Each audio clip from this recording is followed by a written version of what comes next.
going to have a party on the golden jubilee. The hates a sheet to patent the cake on this here to me. Oh, but on your only breeches and a coat of emerald green. I hope you're happy, darling, pageant, but on your own honey. For today's our golden wedding, and I want you all to know just how we looked when we were wed 50 years ago. Oh, well do I remember how we danced on the village green. You held me in your arms, dear Pat, and called me your Molly. Your hair was like a raven, with flowers turning grey. Come over here, oh sweetheart dear, and hear what I have to sing. Oh, put on your only breeches and your coat of emerald green. Get off your happy darling cat and put on your old hobby. For today's our golden wedding, and I want you all to know just how we looked when we were wed 50 years ago. And well do I remember the first day was your bride, and that little chapel yonder there where we stood side by side. Of good friends we had many, of troubles we had few. Come over here, oh sweetheart dear, and hear what you must do. Oh, put on your only breeches and a coat of emerald green. Take off your happy darling hat and put on your old hobby. For today's our golden wedding, and I want you all to know just how we looked when we were wed 50 years ago. Just how we looked when we were wed 50 years ago.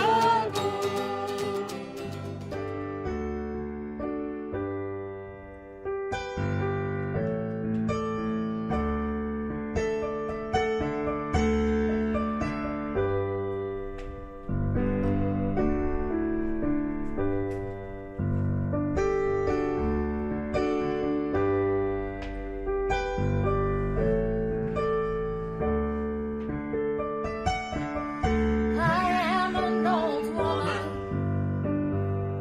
named after my mother. My old man is another child that's grown old. With dreams with thunder, lightning was the desire. This old house would have burned down a long time ago.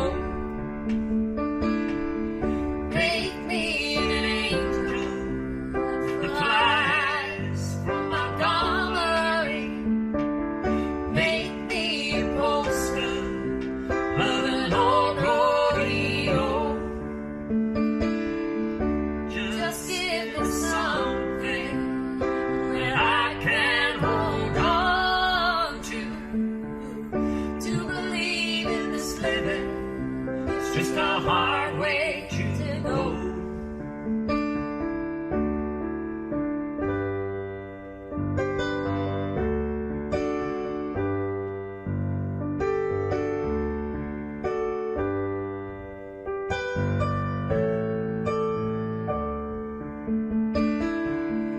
When I was younger, well, I had me a cowboy. We weren't much to look at, just a free rambling man. But that was a long time ago. No matter how I tried, those years just flow by like a broken down dam. Make me an angel that flies from Montgomery. Make me a poster of an old rodeo. Just give me something that I can hold on to believe in this living. It's just a hard way to go.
hard way to go.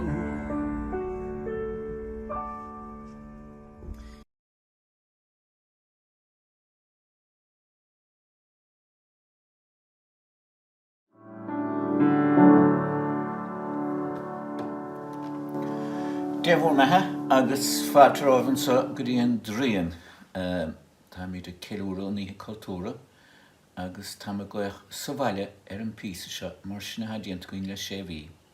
Welcome here to Andrian, it's the name of the house here, has always been so, and to what I call my library where I make my music. We are celebrating Culture Night, Ihe Cultura na Héireann, and tonight I'm doing it from my home here in Cooley in Andrian.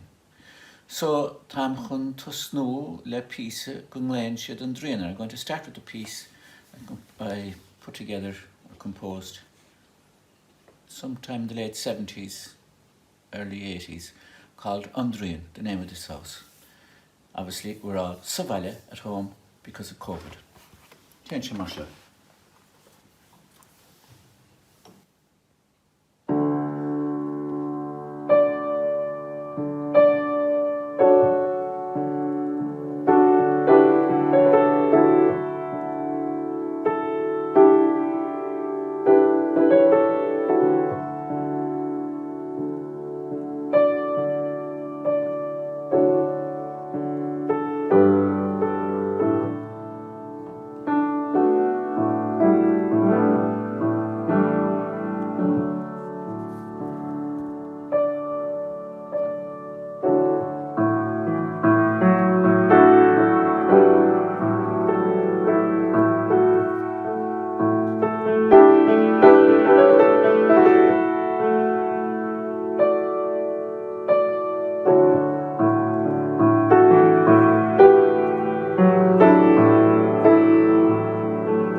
So, Sinead Kiad, piece of Sinead Drian, agus Maraderum Sinead Lamderum Take Shot, that's Andrian, and that's what we call this house, where we are tonight, Savalia. Agus, vi sé den oscum, hí nis recording da Norshin, chur samach LP, agus churs microphone samach na neog, agus vi na héna ha galéir canir, agus vi tinne siúla in an gine. Ach nocht tamid sa laulen, nermi lúnasa a gor an í cultúr, no, sach manor, gor mi an cultúr. So it's a change from the last time I recorded that 40 years ago, nearly, 35 years ago. And that was a summer's evening in May with the fire down still in the grate, and I had a microphone out the window recording the birdsong, which was on the first LP I had, solo LP. Slight change in the weather now, as we're into autumn. So no birds, it's night time here. Right, and that piece of hagum Rodella Winning Leshem Bale. The other piece I have for you tonight is another piece that I put together some years ago. I've twin sons, Sean agus Seamus. Agus Sean has been paraplegic all his life, but he has had a very vivid interest in horses. And when Seamus was younger, I was trying to think of a little piece that he could learn to play on the piano. So I called this Couple Shani, or Shani's Horse, which was a combination of what I'd seen earlier in the day, that particular day, Sean watching something like the Grand National and then putting something together for Seamus. And this is the way it went. Couple Shani.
So'n trwy eisiau mas mae eithaf a bit of a lullaby.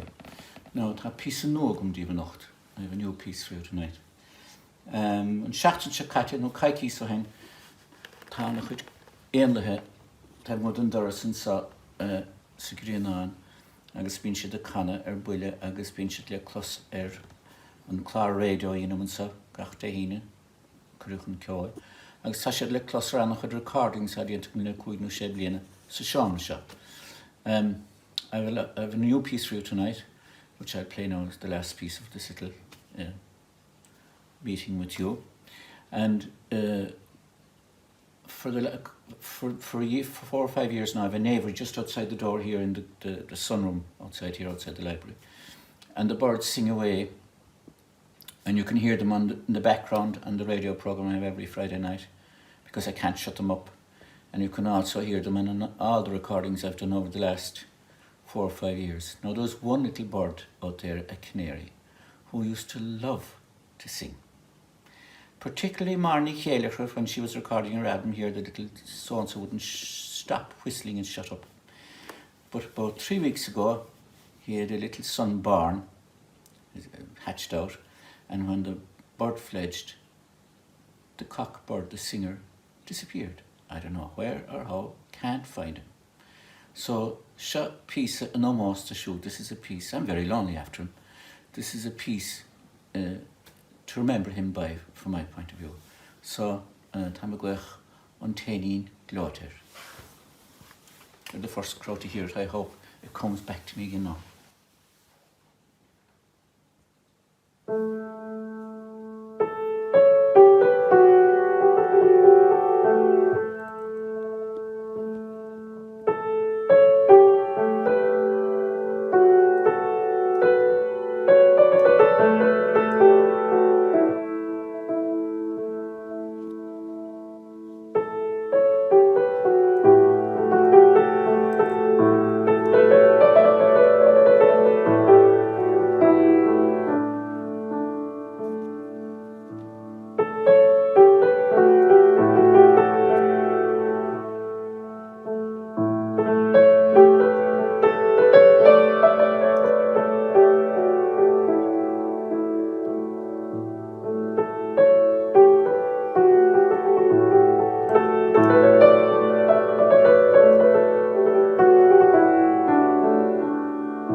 So, snéim a chuid sé díomh a nach tasúling go méigi anna asagah leis an níthe cultúra. Gurmagah.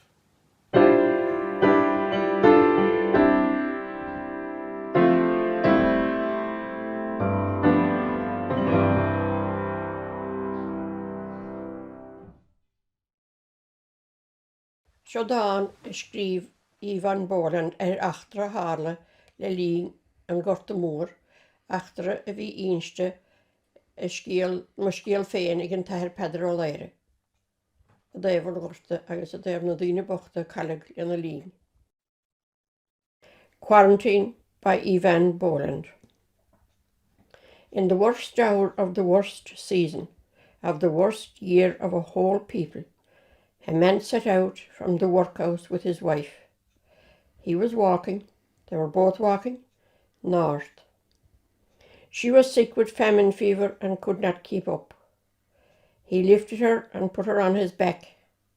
He walked like that west and north until at nightfall, under freezing stars, they arrived. In the morning they were both found dead, of cold, of hunger, of the toxins of a whole history. But her feet were held against his breastbone. The last heat of his flesh was his last gift to her. Let no love poem ever come to this threshold. There is no place here for the inexact praise of the easy graces and sensuality of the body. There is only time for this merciless inventory. Their death together in the winter of 1847, also what they suffered, how they lived, and what there is between a man and a woman, and in which darkness it can best be proved. Agus inis, seo hen scíal inis an taithir Pedar a déim an gorta in na cheantar féin lis Cargáin. Bhí stabla beag I ceann an tígain. Hánig den I bocht ar banim do Padri ó Buachla, agus de tugad bheithistíigh sa stabla do féin, agus do Avanaí, agus de bhirt lenah bhíco. Danad ar sa stabla ar feag rein seachtaní. Bhí behan beag go féin na dhéasan. Síle banim den téba hinne den bhirt lenah. Dra háir beag óga bhíg síle a bed díirmid hin. Hánig an gorta, agus bégan de híle agus dá heithir, agus dá máthir agus de dhéirmidín, I meach síos go mo chráma agus do risteach a dig na mocht. An tuaiscin na ród risteach ann de scargéad go léir le chéile na chéile. De chuidig an taithir I measc na bhar, de chuidig an bháthir I measc na man, de chuidig síle measc na galíní meog, agus de chuidig dhéirmidín I measc na lenah óg. Bhí an tí go léir agus a raibh do dhaoine bochtán múchta le go chéan tais drochhreoiteachtaí. Na daoine chó tuamh agus hagad isteach nach mór ag titim le hí grúas, sláán mar an ínstere, agus iad ag fáil bháis chó tuamh agus a hagach an gal rotha. Ní bhí slída a leas a tig. Ní ginidís an méid na fiatach dul isteachtaíomh, ach dul agus iad féin de híine fort na hán an daobh híist an drochad. De cítíonn son iad go chéan bhaidan tréis na híthe agus iad sínte na srahanamh ann cuidig chuig choirí agus cuidig chu sochar go leor gan éon choranécharasta. De tactíí bail agus a tógtíí chuidig chu nábíoch éon chorasta a churdíomh agus de chuirtíisteach a druchalíomhiad agus de beirtí suasiad go cháit an aice le carrig na staire mar a raibh Paul mór lechan dain oscailtóibh agus de chuirtí síos sa fáil son a deanta chéalaíad. De dintíon rud céanna leis an méidirhíoch mar a bhaistigh sa tig tréis na híthe. Ní róáda tréis do leisteachtóibh agus tréis scarún le na bháthir do de hánig an bás dhéirmidín. Na cágan áidir an drucail an corpbeag agus de rug suas go dtíon Paul móra agus de cágasteach óna a deanta na gorpaile. Ach ba chumad an lenahhaid. Bhí anam thuas a láthir dé in líomhnas a bhd sa ar cathaga chorp sa fáil. Níor bhada gur len síle dhéirmidí.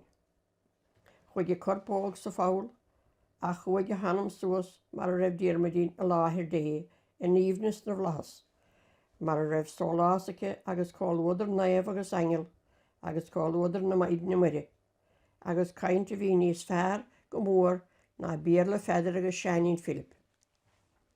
Bhí an taithir agus an bháthir ag fiaraí agus i ceistúch an cháminic agus déadadar a dhéobh síle agus diarmadín. Ní raibh an bheirt bhád treis bháis nó raibh lídre. Bhí an gháiling nig na daoine bochta go léir, ní raibh síl na huacht ránir nó ní raibh síco ach go holc. Diad na daoine bochta ólasáil ar a chéile go minic aganistas na huacht ránir. Chomhlúas a fuair an taithir agus an bháthir go raibh an bheirt leanarh treis bháis henig le héad sin de bhuairt agus duaignas ortha ná fiatadís fan ún san áid. Bhíidir deilteán na chéile ach fuaidir cé ar ocail éigean de chur na chéile. Thg go riidir ar ló a san áid. Cáite banim den bhnaí. De leannig pádra goachchas an digar dúis. De stad sé thuas a mara bmhóthar na sop ag fanúint le cáit. A gceann tamil de chnig sé teachtaí agus bhí siad siúil an a réig, hí an bhreáteach deire. Chomáidir lá suas a drá carín na staire. Hándar chun na háite na raibh an Paul Mór. Vísa go raibh an bheirt leanamh híos sa fáil gan fáil son i mes na géata corpaile. Le stadadar an ecin fuil agus a ghoiledar an áhain. Thuas ar an rilí leistir an chairín a bhí an bhaán na ráidar na gána ann sa ar dhéidir isteach a dig na mocht. Dágadar an Paul Mór agus thugad raig siar ó thuig ar an rilí mar a raibh an bhaán. Bhí náid 6 míle slíomhatha agus bhí na ihe techt a chomáidir leo. Bhí an tuchras ortha agus on bhreáteacht ar cháid. Bégan dóibh siúil an a réig. Nuair a bhí cúpla míle den tlí chur a díomhacha bégan de cháid stad, níadach si dul a hiile. Na casad córsan ortha. Da tugad deoch agus blúr éigean bí chútha ach ní leachach scára daoine bheittíigh a thuair dóibh, tá scéad a bheith tagathe lán-díreach an búrthós, agus an dromhreáideach de bhéir in bunaí. Níor gin pádra gach an bhean de hágant chuige ar a bhain agus cumáin leis siar ó bhuaig fé dhéanaan bhháin. Bhí an fearbocht féin le go maith. Bheadh sé díon ar an clíchar dé gan éon uallach a bhéir. Nuair a bhíon tuallach ar bégan do stad go minic agus an tuallach de legan bhuaig siar ar chlíon bháthir ar feadh tamil. Ach Pétur se bhíir de lean sé chur na slí dhé. Níor scar sé leis an uallach, de frois sé an bhaán. Bhí an bhaán fuair folamh rimis gan tine gan tes. Tá mariach a bhí chuaing hainnig córsa éigean chun bhaáin. Chuir sé isteach, chnig sé an bhirtistíigh agus iad réon marmh. Agus gá chuiste bhná is stig na bhar lachig pádraigh fé mar a bheith sé díirigh a hé. De gheabhróchan scíal gur bmhaigh sé le gachar an bháisig teachtar cháit agus a cosa fuair, agus gur chuir sé na cosa isteach na bhar lach féin chun an uachta de bhainteasta. Ba bhá agus ba dhílis agus de búsal an ferre a ddíireacht den éigean beidir. Agus de búsal an gníomh a dhéon sé.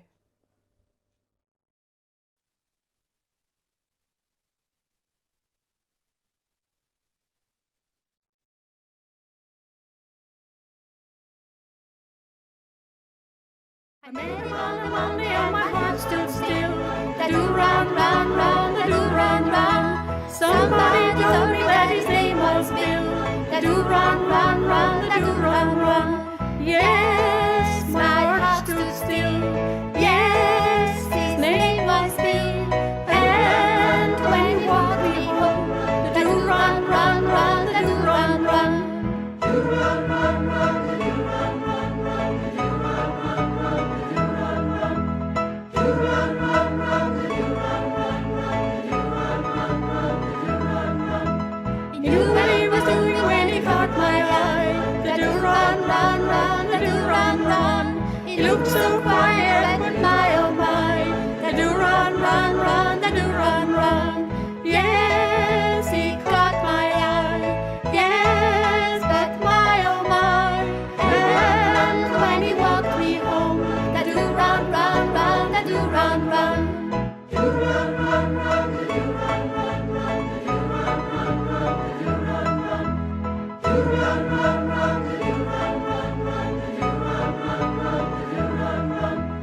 quand l'amour s'en va, il s'en va pour de bon.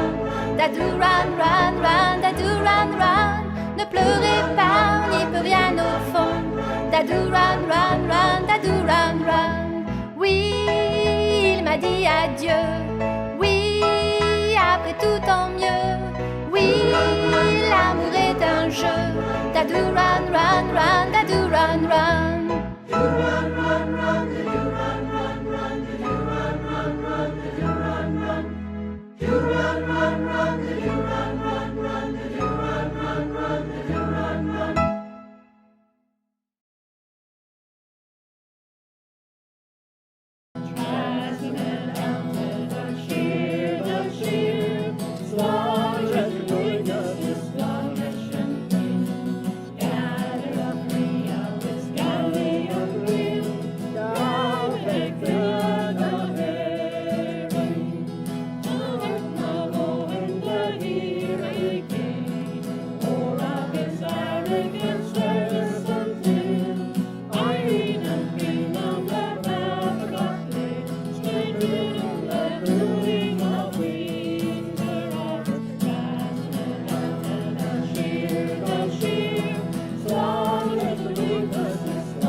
Good afternoon. This is a poem that I wrote some time ago. My name is Sheila Gleeson Castellani, and I'd like to read it out to you for all the good it is. If you want to listen to it, well and good, and if not, that's okay too. It's called Those Halcyon Days. I am a great granny aged 78. This story to you I will relate. I remember so well when I was young. I jumped and played and frolicked for fun. Those were the days to be young and free, and I thought nothing of climbing a tree. But now, alas, those halcyon days are over, and I'm fast approaching that field of clover. I went dancing in lots of places. Now I can barely tie up my laces. When I hear music in my head, the spirit is willing, but my feet are like lead. And as I shuffle across the room, my dancing partner is just the broom. My grandchildren too just lead me along and ask me if I would sing them a song. But I cannot remember, the words come out wrong, as my get up and go has got up and gone. Now, the last line is not mine, it's an old saying. Now, as my pen was flowing freely, I said I'd do a few limericks. So here goes. There was a young girl called Elaine, who said she would jump from the train. And when she looked out, a passenger had thrown out his topcoat to save her from pain. There's another one here. There was a rich man from Dingle, who said it was time for to mingle. He met a young lass who spent all his cash, and now his pockets don't jingle. And this is the last one. There was a young woman from Clare, decided she'd have an affair. When the husband found out, he didn't scream or shout, but just left her on her derriere. How I long to remember those bright days of yore, with sweetly with joy I beguiled. The friends that remain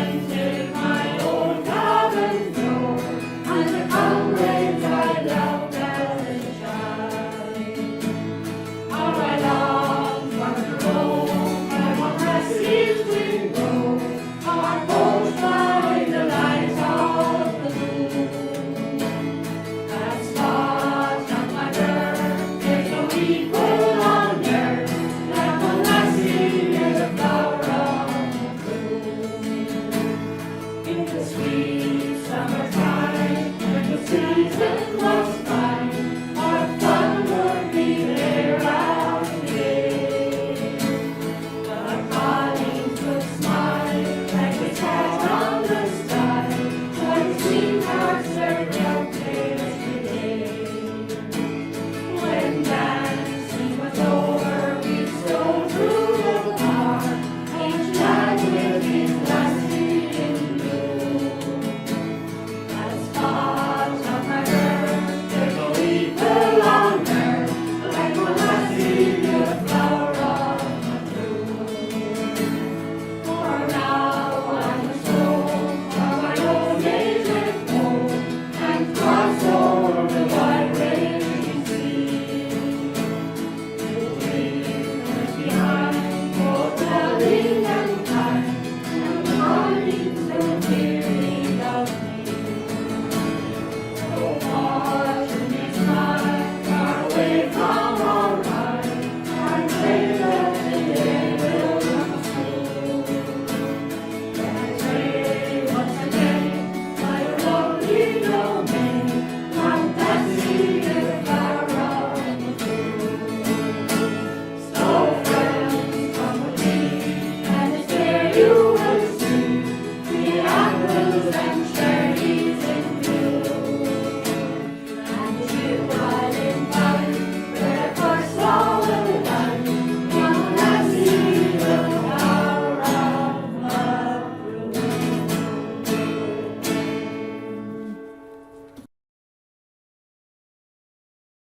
It was early in September in the year of 53, and I received an order to drive a Chinnaby and to proceed with all my speed westward on my way, with the cart the tourist road to the pass of Game and Aim. My heart was not rejoicing as I journeyed out the west, for I was leaving friends behind I thought I loved the best. I had to drown my sorrows at each pub I met that day, till I reached my destination at the parts of Game and Aim. A sun was sinking o'er Gugan, I reached my journey end. As there I met Duncanny, who soon became my friend. He was same as far as Irish sounds, his dancing won the day. He made a brew called Mountain Dew, as parts of Game and Aim. Ere dust has fallen o'er the paths, and deep the shadows lurk, the while they placed me in the care of charming Sheila Burke. And ever since I stepped inside our happy home so bright and gay, my every wish was granted, the lads from Game and Aim. So there the cattle met me, once a sailor man had been, now changed his mind and sits behind a Thames to sea. I with him James Murphy, it surely take the day, a tip the laws that made that road through the parts of Game and Aim. Work is now proceeding and the road is taking shape. I'm touring dove and sweeping cubs to the post office gate. Long Katie's rock has gone short, it was blown away. It soon will be completed with the paths of Game and Aim. McCarthy's men are down the glen, place called Chapel Bee. Take mighty drills through rocks and hills, at the dales are near. Young Timmy Greens and the sweet Reptine, at the starts to steer away. Another stretch to the countryside, and the road to came near. One evening in October, as the mist was falling port, mighty landslide it took place, completely blocked the road. Take Haley's timely warning, our salesmen men that day, and been buried neath the Albiel, the wild and rugged glen.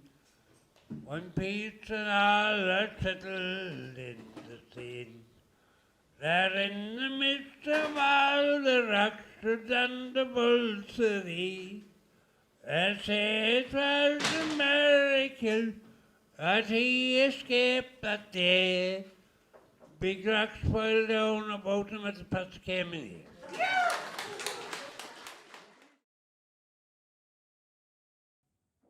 A limerick. A limerick is a special kind of verse. It has its rules and regulations, but it's only 5 lines long. So here goes. A pandemic is dangerously unseen, so better keep close quarantine. It can spread through the globe if it gets up your nose. It is terribly wild and obscene. Excellent. Sister Alphonsus had 103 and her limerick.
The 1800s, it was a copper mining village with a kind of an industrial heritage, a small fishing community and a small farming community.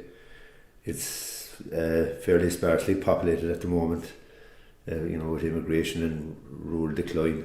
I suppose the concept of Minshide globally, it started in Australia. It's to do with they tend to thrive in recessionary times, that the men who are used to out working and working hard and feeling useful and feeling good about themselves, that they're out earning a living, they found themselves stuck at home in the house and looking out the window all day, and they're used to being busy. And I suppose men got together and they started taking on little projects and sheds, and it took off from there.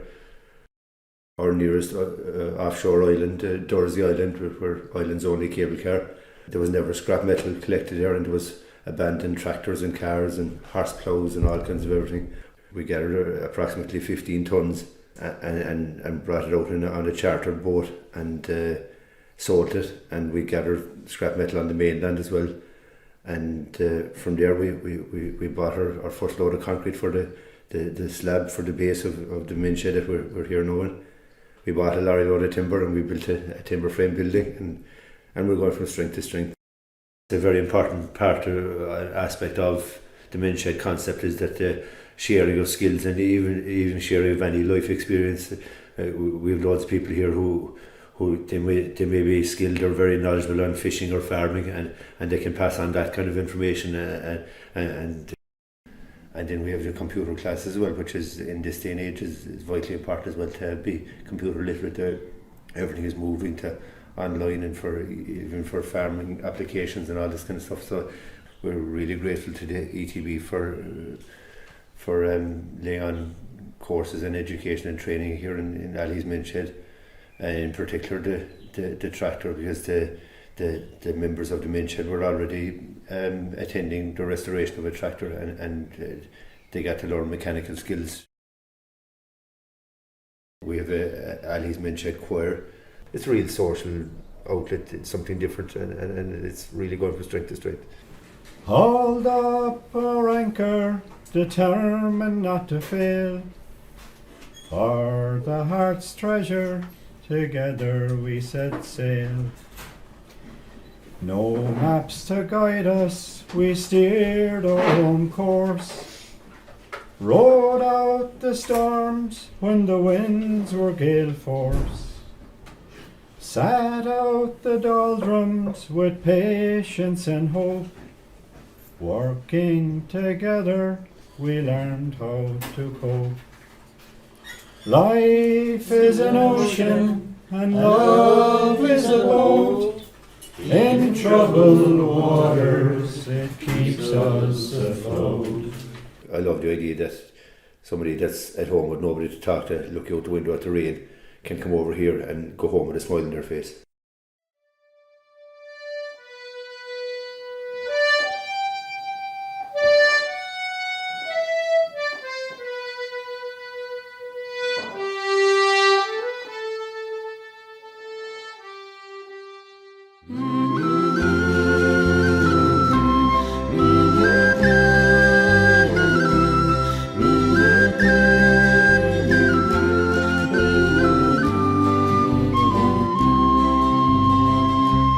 If I needed you, would you come to me?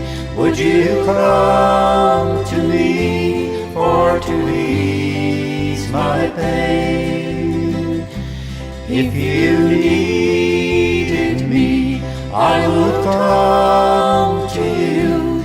I would swim the sea for to ease your pain. Well, the night's forlorn and the morning's born, and the morning's born with the lights of love. And you'll miss sunrise if you close your eyes, and that would break my heart in two. If I needed you, would you come to me? Would you come to me for to ease my pain? If you needed me, I would come to you. I will swim the sea for to ease your pain.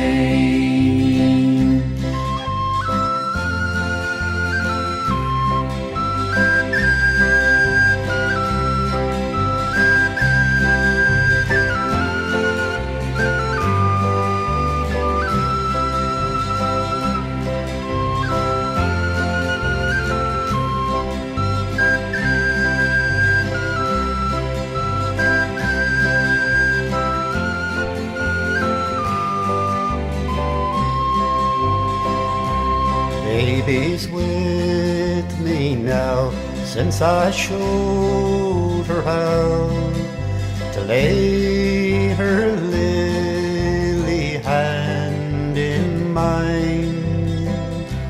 Who could ill agree she's a sight to see, a treasure for the poor to find. If I needed you, would you come to me? Would you come to me for to ease my pain?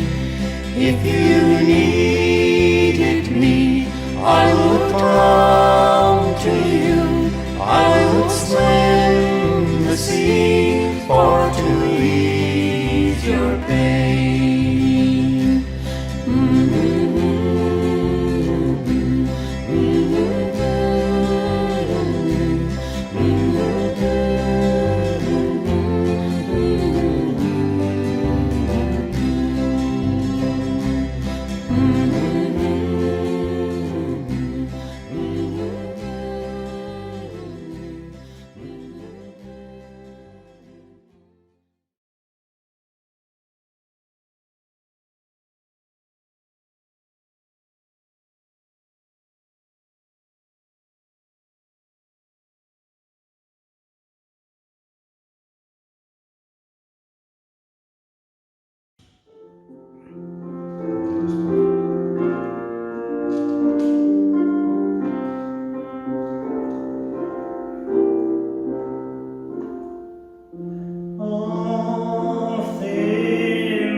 slumber's chain has bound me. Fond memories bring the light of our days around me. The smiles, the tears of bygone years, the words of love then spoken, the eyes that shone now dimmed and gone, the cheerful hearts now broken. Thus in the steady night, ere slumber's chains has bound me, sad memory brings the light of our days around me. When I remember all the friends so linked together, I see around me fall like leaves in wintry weather. I feel like one who treads alone some banquet hall deserted, whose lights are fled, whose garlands dead, and all but he departed. Thus in the steady night, ere slumber's chain has bound me, sad memories bring the light of our days around me.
of the play is The Wedding Fever.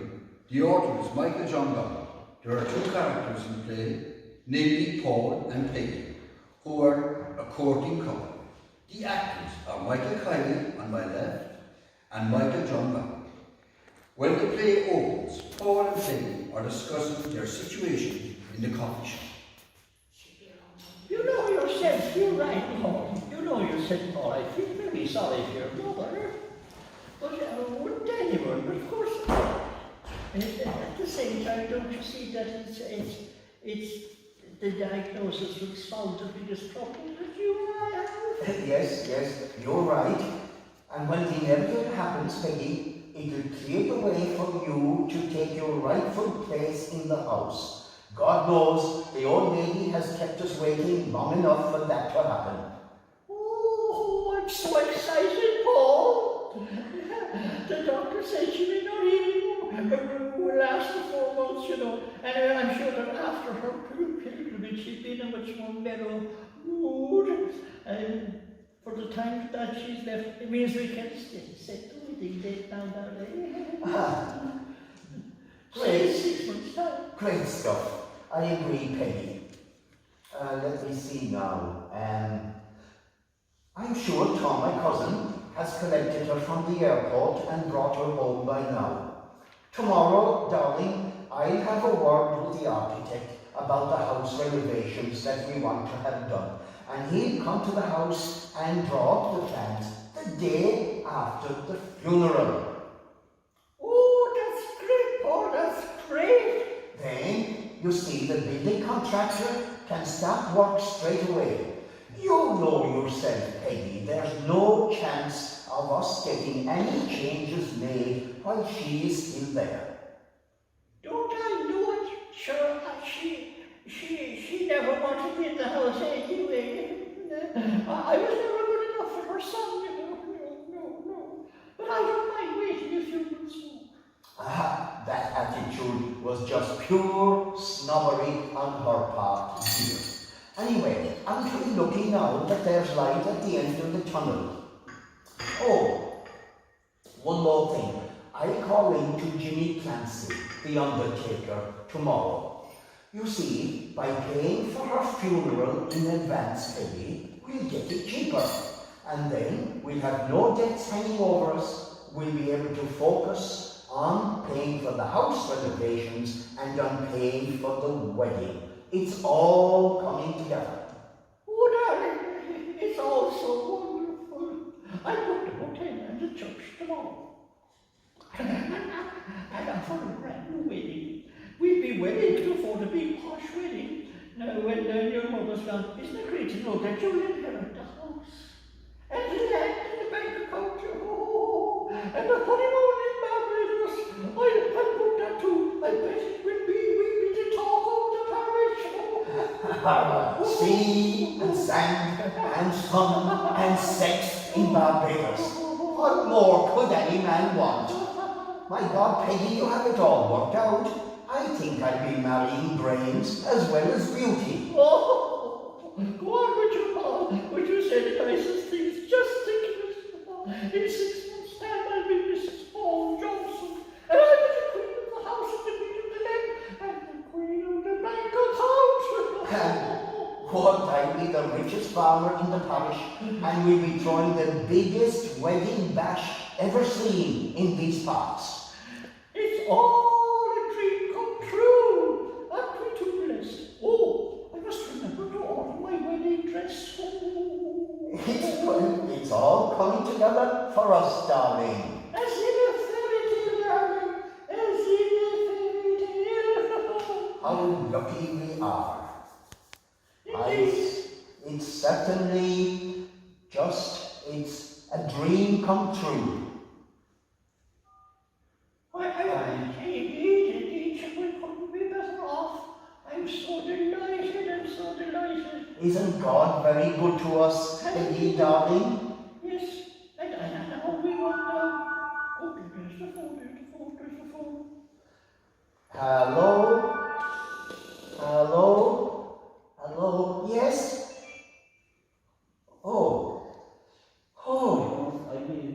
Oh no.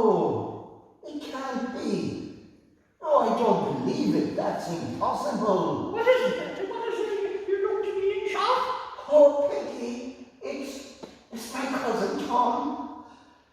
My mother is back home. She's fully recovered after a miracle in Lourdes.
Falling in love with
Boodle. Seamus, old stock of the block, blood brother, will you make me a handle of a spade and a footpiece to go with it? Knowing you, it will be as elegant a tool as brocart. A weapon that will deal with praties quicker than any spalpeen from here to Mayo. So willing, it will be all I can do to keep up. So supple, I need only break sweat to collect my pay. If the gaffer is slow to cough up, I'll put on airs, bamboozle the own shock with stories of Helen's trouble at Troy, of Caesar's predicament at the Rubicon River. I'll hoard every cent while the digging lasts, in a purse tied to my verse, and sewn until we meet up at young Dan's in Clamper. Plank our elbows on the counter and call for porter, for whiskey for the house, for friend and foe, until the boodle's gone. There will be no pockets in the coat I'll be wearing when the talk is done.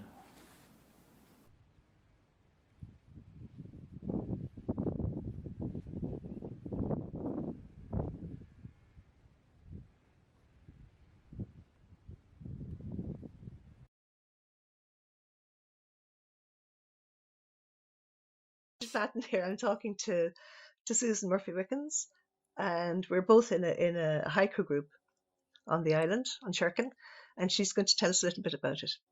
Hi, Bridget.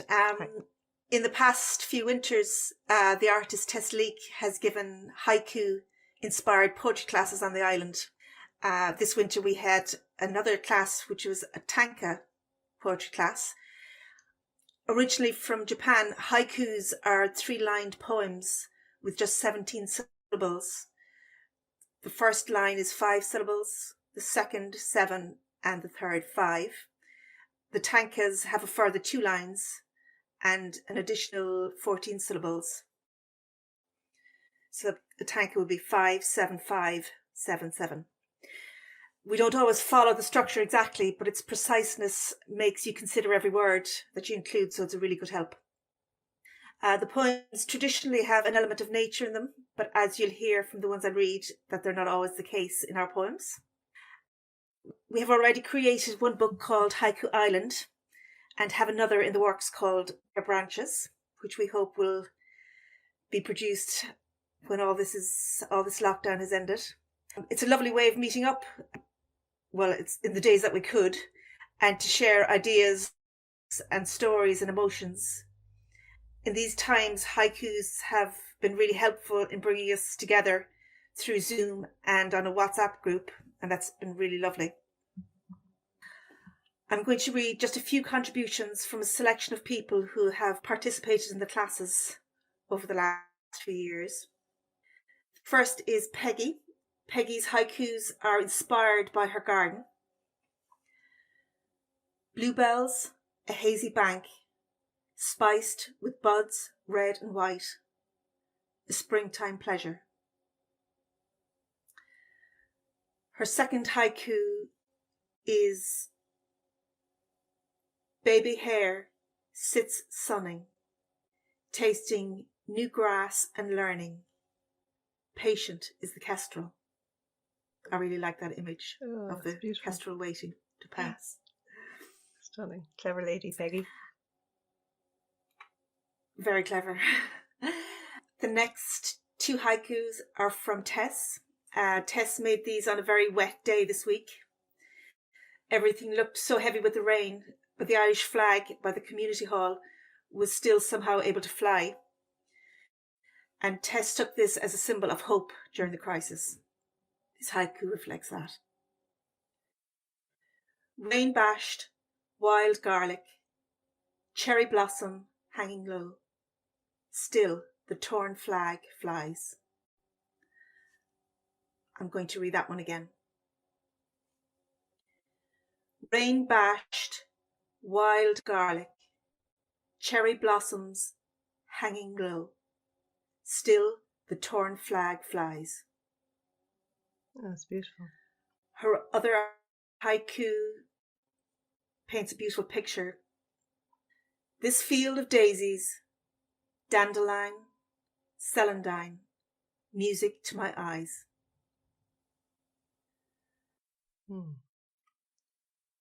Lily's haikus are inspired by nature and by our recent haiku meetings on Zoom.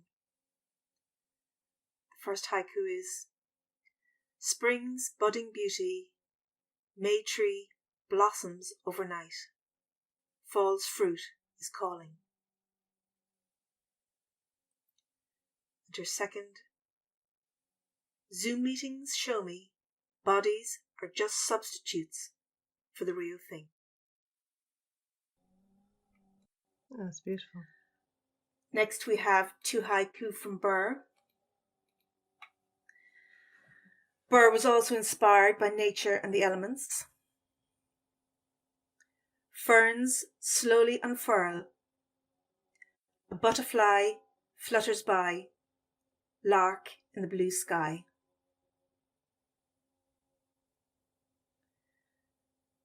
And her next haiku: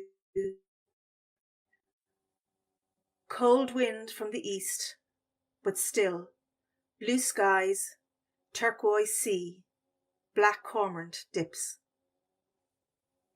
You could picture yourself on Cowstarn for that, can't you? Absolutely. Beautiful. Donald's first tanka is of the Quina, which is a sheltered harbour in Sherkin, and it's called Mirror Quina. Land mirrors on sea, double delight to the eyes. Still, calm, nature rests. Egret glides over egret, no trace of yesterday's storm. Wow.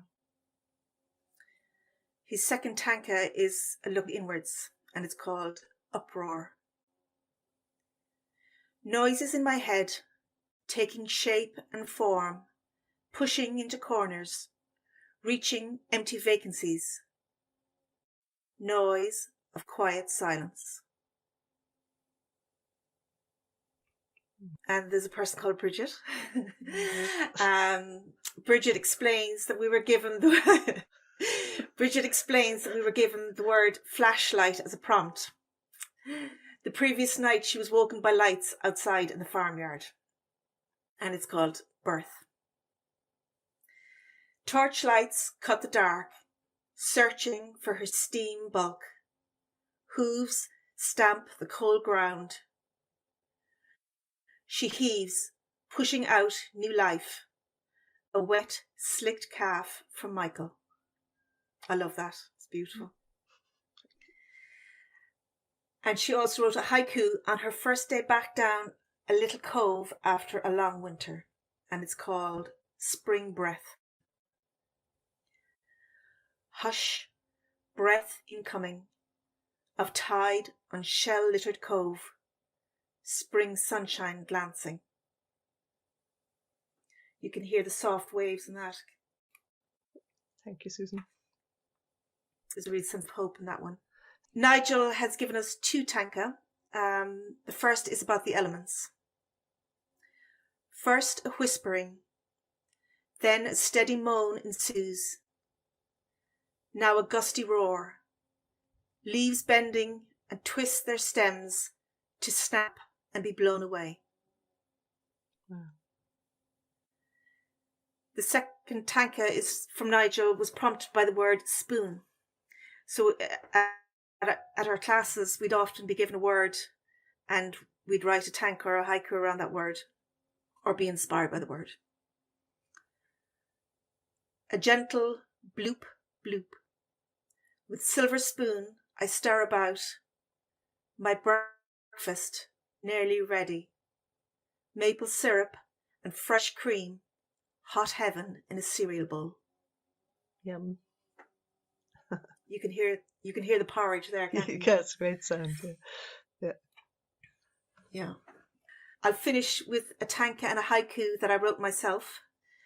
The tanka encapsulates how much I'll miss my son and his guitar playing when he goes off to college. and the prompt for the tanka was branches. Among the branches, melodies reverberate like plucked strings on wood. As fledglings prepare to fly, there's dread of the empty nest. Oh. Finally, a haiku on the occasion of this radio broadcast. Waves across the waves, searching for listening ears. Turn the volume up. That's my good. lot. Thank you, Susan. That was fantastic. And that's it. Brought back lots of memories about the group too. It's lovely. It's lovely, isn't it? Yeah. It's just good fun. I wouldn't say all of us are regular writers, but I think it really helps to create a sense of time. You know, it's like a little nugget of time, the little haikus, you know. Yes, absolutely. And I think that I just, what I find as it's like a stimulus, the deadline is a real stimulus to actually get down and do some writing. If you're like me and procrastinate a lot. So I find it really useful like that. Which I find really useful. Going to the classes, yes. It definitely is. I mean, I wouldn't be a writer, but I really enjoy the challenge of trying to put a few thoughts into 3 lines or 5 lines. Yeah, absolutely. Well, I'd just like to say thank you. Thank you so much. You read them beautifully, and it was, you're very welcome, Bridget. It was a treat.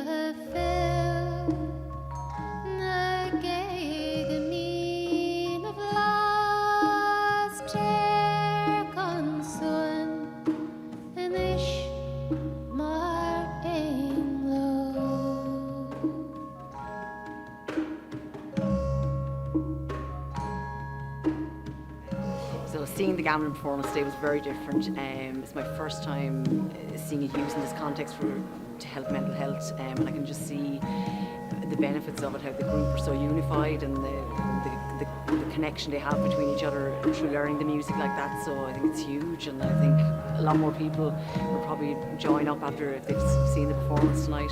I just found the sound mesmerising and just calming at the same time. I just found the voice blended so well with the instruments. It was just felt really like one line of music.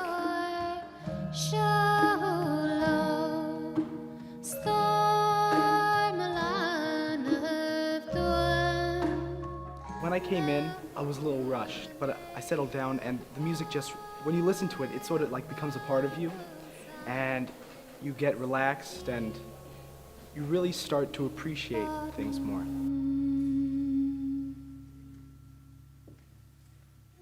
My first engagement with this particular Gamelin was 2 years ago, taking it out of a box, essentially. Myself and Kevin O'Shanahan up at the Cope Foundation, unwrapping bubble wrap and figuring out how everything got together. I've been playing Gamelin myself since my undergraduate years in the 90s.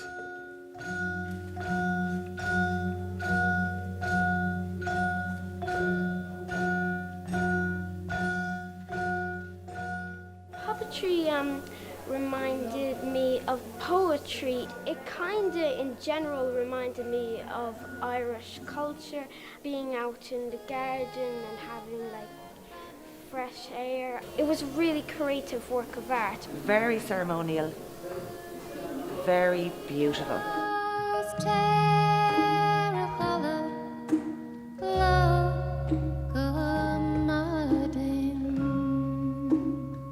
Even if I've had a stressful day at work or something and I get home and I'm just like, oh, I'm just going to chill out at home. And I'm like, no, I won't go tonight. But then I always do, and I always feel 10 times better.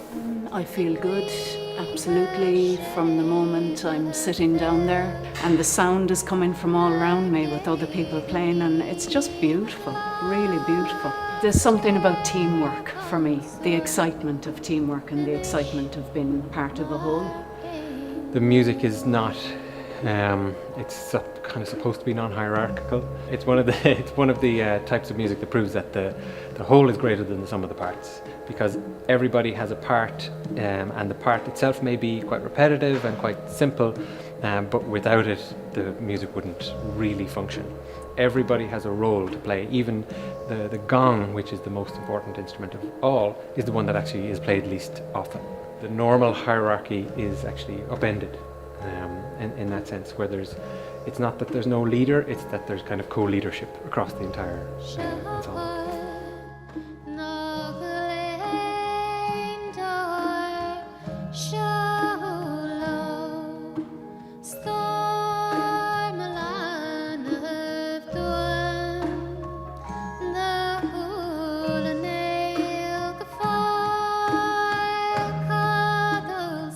It's something I'd love to do. Yeah, I'd love to.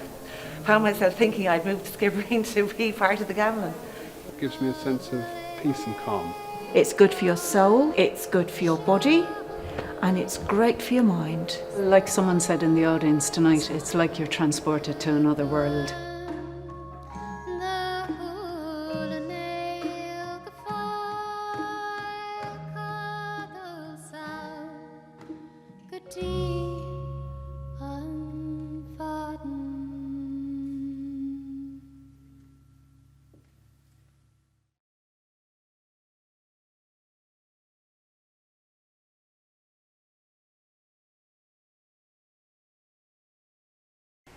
I greet you proud, ye Flairy sons and daughters fair and true, assembled at the Southend Club, old friendships to renew. This annual opportunity I loathe to let it pass, ere I recite a tale tonight of my Inchigeelagh lass. She was as modest as the cooing dove, as gentle as the fawn, that roves o'er Desmond's storied heights, those highlands o'er Gugon.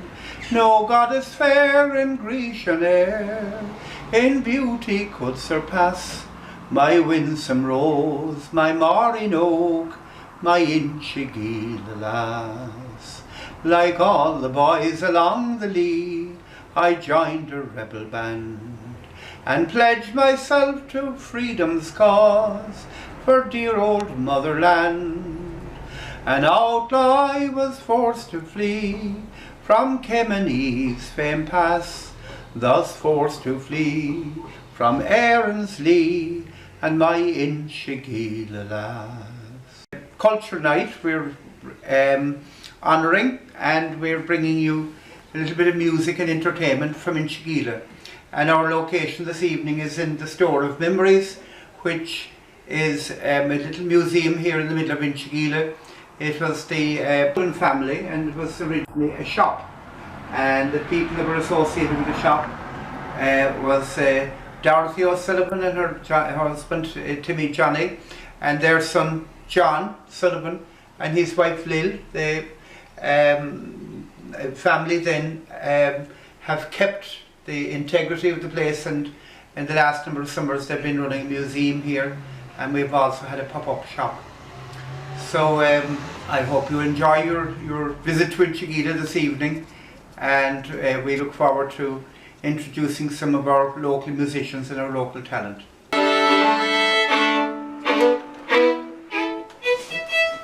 Anyway, Deirdre and Tig and Joanna, Deirdre and Tig are brother and sister. Their grandfather was an O'Leary from Inchigeelagh, and these are all working in the music industry, and I believe you've got your own group.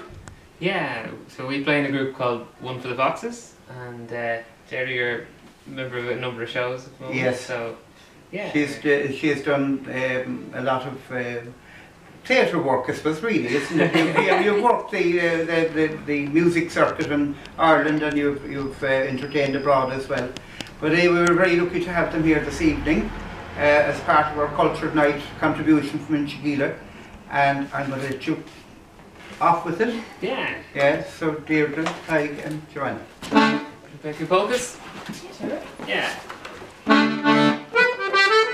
Play a few polkas starting with the mother and child polka. And then we'll go into another one that I think maybe got here via Scotland, and then one composed by myself then as well at the end. So, here we go.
couple of old reels, and the first one is The New Moon Meadow, and we'll follow that with The Red-Haired Lass. So good dancing tunes.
we're coming from you this evening from the museum here at Inchigeela in To Me Johnny's shop, and I've some stories for you, and this is one of the most amazing things in our community, because even when I was born, this was at my mother's bedside, this was the midwife's bag, and Dora O'Sullivan, she was our local midwife, and I think she said I was the last baby that she brought into the world in the village. After that, mothers and babies went to hospital.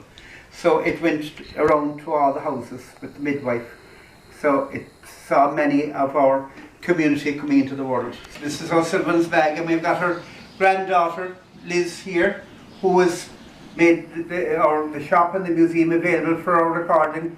And we'd like to thank you. Oh, you're most welcome. She would have welcomed you too, sure. She would. There was always people calling here. Indeed, yeah, for everything and anything between babies and nuts and bolts and bacon. That's right. You know, you never know what you could find here. True. Well, this evening now we're going to find a bit of music, and thank you again for welcoming us and putting on the light and opening the door. Okay, great. We had to come in the window, but with the doors open now. That's all right. We have plenty of company from the spiders, from all the stuff around you as well. So anyhow, the people watching and following Culture Night will be able to enjoy our programme from the museum and Timmy Johnny's shop.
National emblem, the harp of Ireland, and what a beautiful artist we've got sitting next to it, Deirdre Maher, but very importantly her mother is an O'Leary, so we're bringing the O'Leary story to life today.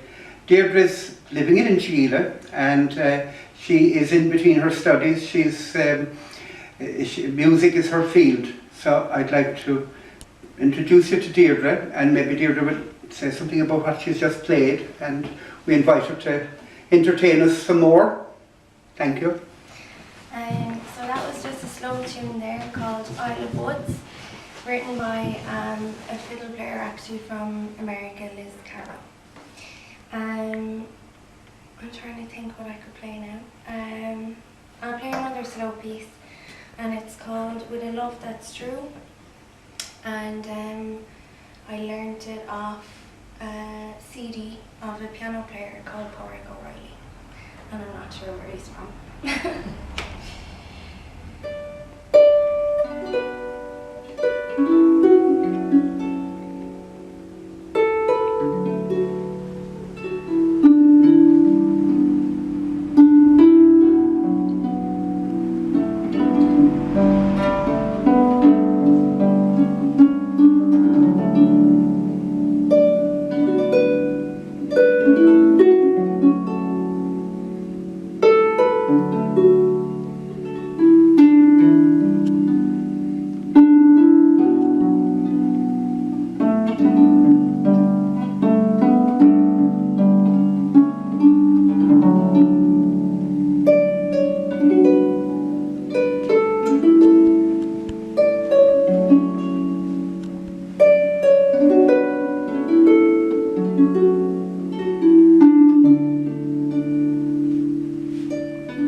Seo scíal mar eolar astra a hála don tosad ní hálar in ard agus é na garsún óg, hís náis a bhúchas I lán dar bhenim ringaróige in eice le dúna séad sa Skibbereen.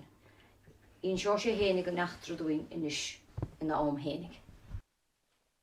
Bhí an nás chluine agamsa nuair a bhí fada siar agus fearlam clíanamh fócas íoscaireacht. Agus íoscaireacht ann a bhí ann bhí an an eceling sáile agus in san deirigach bliana b'intas ach an géirí go háire thugach na an áha lán de éisc de different cineálacha agus de bhí an lochna an na lein ar fad a brathair sin agus an chlánse réon cuma héimi semach ag íoscrúcht le neadanna líontana So cé hé chumach leat?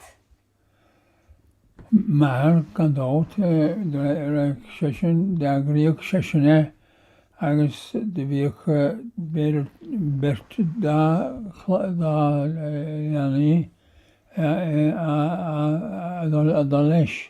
Tá soch níach sé dhéanamh in éanaar.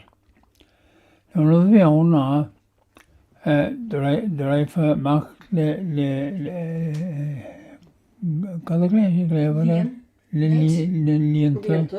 líonta éascaireachta agus scodáin na herrings na scodáin bhí méad aire in san oscailte bhí in san ngach písa an líon sin nach bheith rábhór ná a bheag because bhí na scodáin méad féinnig go bhíocha agus cathach an líon a bheith díorthe úsáideach dóibhsiú chun brethre. Anyway, de cúmar amach an bhfuil se bhí nós a bhí cháin ná nuair bheith an tríide teachtasteach raibh fa síos beidir míle síos an áha agus cafe amach an na líonta agus de raibh fá leis an tríide a bheith teachtasteach sús i drá an scibrín beidirú go cáirt mar sin, but leislí sús agus níos lú bhí ar dig féin. An dhéanana ihe áire seo bhí mar an agus í an bhreibh bhí an. Dorocha go má go dtí go raibh an ghileach. Agus tá an ghileach ceantó de réir an gealaigh leis mar bhíon sé bra bhíon an tríide bra ar an staid an gealaí. So bhí sé gceart in éisiir gomach sé ag éirí faras bheitfa amach mar bhí nuair a thosnaíonn sé ag éirí tagar an tríide seach. So ní hagan an tíiri seach gan ghileach sa spéir agus tá gachar a brethir chéile. Ní seo de bhí mar mé sús beidir geolas míle a daí mar cnag et ar an áhain. Cnag agus duine na héal báid duine si cnag, bud ní raibh an bád san áhain gan salas gáire an linge mór. Ar an cumán daoine bheith túisteach gúil ó an bhreatain bheag de bhí san lasta sús. And bhí buine tá dhéag maithre sin mar bhí sé sasna trá agus leis an gnáis sin agus bhí dúirt sé ní lúgan chu há san ar an cumán bar nílíonn solas le feiscint. Déas bhí fiochan sús I suppose míle ná beidir brisna míle agus de bhí an ó sin glan. Ní bhí an rodán ach bhí an cnagán. Nuair bhí an gaón is sin an rud agus smachtaíon nuair bhíonn sé ciúin ciúin tí an gá ar an áin níos sí go mór. Agus hála sé sinan an í sin de bhí sé hús 2000 béir agus airí mar an cnag a teacht. But anyway, de bhí an áha dúnta gine leis na líonta bíagaí agus bhí ceisteón an son bhfuil an bád a haigh meacht treis gúil legan deach agus dul ar rá an bhreatain bheag a rís agus contact agus ritríd an líonta agus iad hágant lébéidir an propeller nó go nílas gin dá an rudí sin go léir ná géin. cad carta Ianov Lishna Lienta. And so, anyway, near Togo decision Shin could have an bad Anacongro claim. When they say Anacongro better complicates that could any monogatvian and Galakamesos, Agadet Mishi Eshkint, the Solos on the gallery. August we she attacked Nardro, so Lord God kind of there, you know. So the bacteria come and the Lienta had stuck August all Ashley, nothing. Now, the Picard Commission, the Antoine Carol Lignis lower. Now, and Kestivio in no pick to stack on the same pick of stack and Lienta.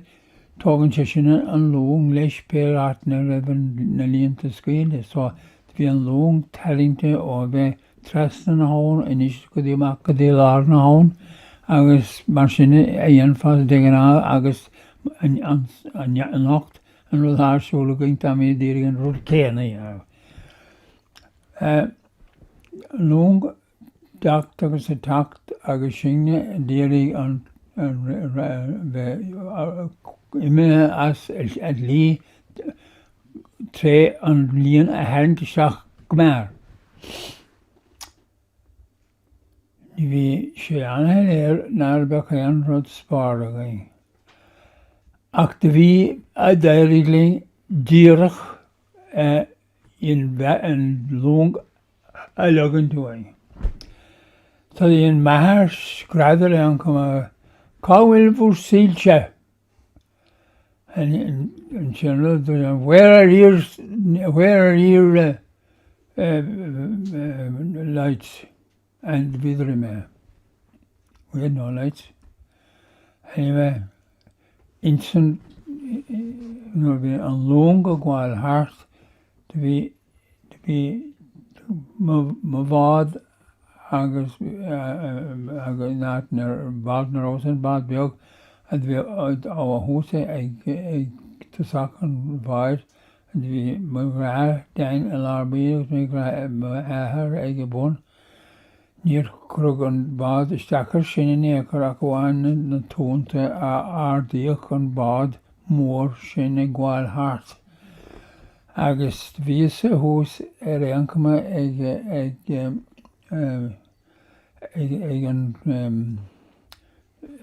to sacken bad. Agus de skribuk sé taobh na linge. Agus ní higan éine can éamh nar umpuig an rud. Bergur an brí in fáil nar umpuig ná go raibh an líon a taringt siar a slíon na linge me an lung agus gur rudí sin go léir le chéile gur éliamar as agus ní raibh tobaist báin nó toban ar bhéine mar nó báite nó éanrad. Mí rúlt. Seo píosa a duine san rang a líana ag ancient an scéal mar eolar a bhí sa rá. Agus dinan sé stólam go deasa ó heamh fíringe. Tá sé sa léir ón pictúran san an bad bheogan ina rás agus an bad mór agus na daoine an son gur ná facadar sin in éagar. Agus isce anna bagar gur fad a bhrú. But anyway, sin just rud a hárlaíocht éine a raibh amach ar an bharge ní lisagat chunas a raibh an tám déad a go lán rud í tá ló. But tá siad go speisiala chun tóracht na linge smór. Agus ar ceaptaína Grover báte? Well, the because we an kind ag mahar leis an fear vi in some bridge yn son rwlwng y closte fwyd na haete fi yn ni'r efen gael agos mae sgradan to isge togan yn tisge yn go y fad nis sien am ar un o'ch einsliele. Agos dyn fi mile o'n at ar idre yn y gos nhw'r ar idre yn sgrad ni un o'ch dyn yn ddwy sio sgrad a hwan ber eig